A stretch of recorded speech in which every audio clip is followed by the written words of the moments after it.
Well, it's a few hours later and we're still in Robertsdale.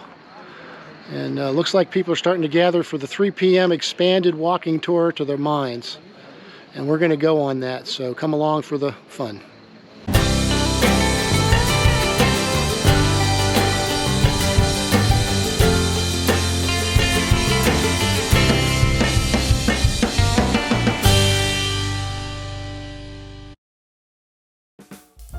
A walking tour of the Robertsdale coal mines during Friends of the East Broadtop's October reunions is a tradition going back to the 1990s when former FEBT president, the late Rich Keller, and I started them.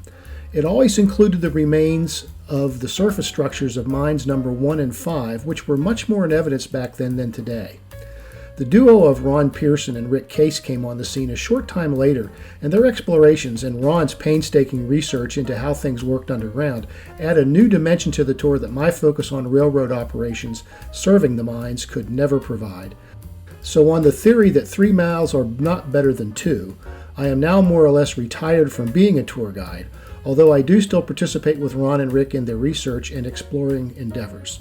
Today, Mrs. History's a Blast and I must leave the party before it concludes, so this video will only go as far as the site of the tipple for mine number 5, while the tour will continue south at least as far as the number 5 opening, and probably beyond.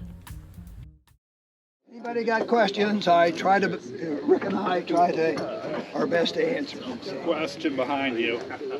How did they get the coal from Woodvale and Alvin down here? Did they have a local shifter, or did it... The morning run. The morning train brought empties up. It stayed up here through the morning, through the and early afternoon. It came back. And when it did, it was picking up cars and putting them down at the siding, which we'll go past. And then they let them gravity do the rest. Ron, that was the miners' train crew, wasn't it? That was the crew that brought the miners' car up? Train was the first yes. And the last train down in the evening was we had the miners' car. So that was the crew that brought the empties up with. And they spent most of their time actually switching. Yeah, exactly. And then they tied up at Orby when they got down to Orby. That's where they tied up for the day. Yeah. Look at the old stub end switch, still in use on the siding. Well, this is the scale track approach. Yeah. The footings for the tipple trestle.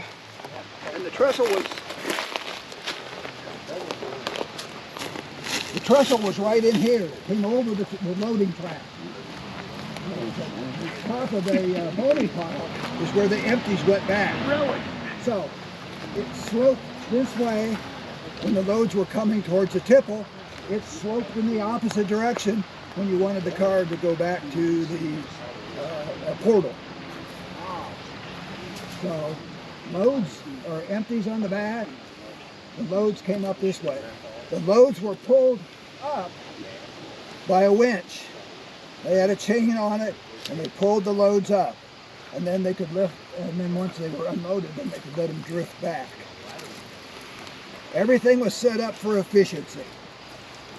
The less people I hired, the more money the coal company made. These footings? Yes. The chute for loading was right in here. This is the unloading gantry crane for mine props that would be delivered back through here by truck. Wooden poles that they use to hold up the ceiling of the mine. And you can see some masonry, no mortar, freestanding stone masonry used. And there, the trestle went across there, and there's where the trestle started, going up to the tipple. This is where the engine was anchored. This is where the steam engine was anchored. This is one side of the drum, that's the other side of the drum. Right here in the middle, you can see was the divider, and there was a bearing sitting here. So you have bearings on both sides, and a bearing in the center. This stable went this way, this stable went that way. The mine opening is right straight over there. You see a kind of a dark shadow in the hillside. Straight back in the hillside. You see? This was a double entrance mine. This was Rock Hill number 1, I think, was the only double entrance mine. You can really see the two openings, the outcroppings. There's definitely the lower opening where the loads would have come out, and there's the outcropping in the shadow there. Below, it's all been caved in, closed off, naturally or by man, for the upper opening to Rock Hill number 1. Walking now up above the openings to mine number 1, up this draw toward mine number 5,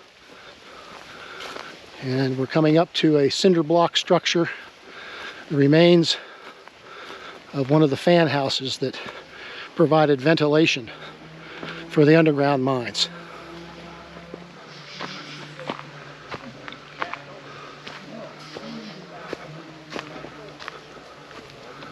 You can see the top of the fan blades. Steam got here. Just like the naval shipyards, big pipes with insulation. There we go. Yep. There's the floor of the mule barn. And then this was their pasture. This is the second Rock Hill.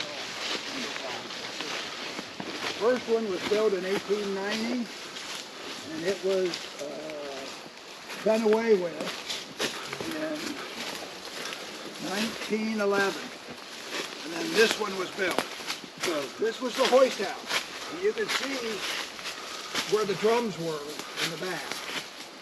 And how big of a diameter they had to be, because these cables went in 3-4 miles. And they had 2 spools, okay? One spool for feeding the cable out, and the other spool was returning it back from the other side. To move the coal. Now we're going down to the boiler house. Move the coal. If you screwed around, you lose your job. And if you were a happy their motor ran low. This pipe, or bearing, had a rod that went across. The rod supported guide for the cable.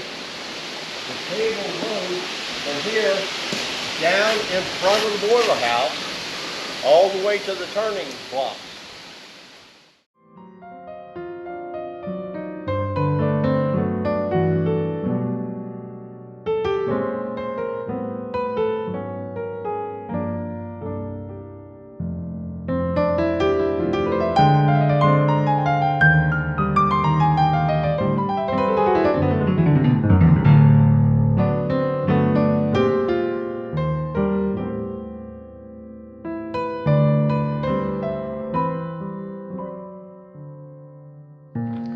Well, we're going to leave the group here at this point. They're going to be out there another hour with all the discussion that's going on of new interested people in the history of the mines up here, which is a wonderful thing to see. That's it for this time. I hope you enjoyed this video and will take time to view some of our other ones.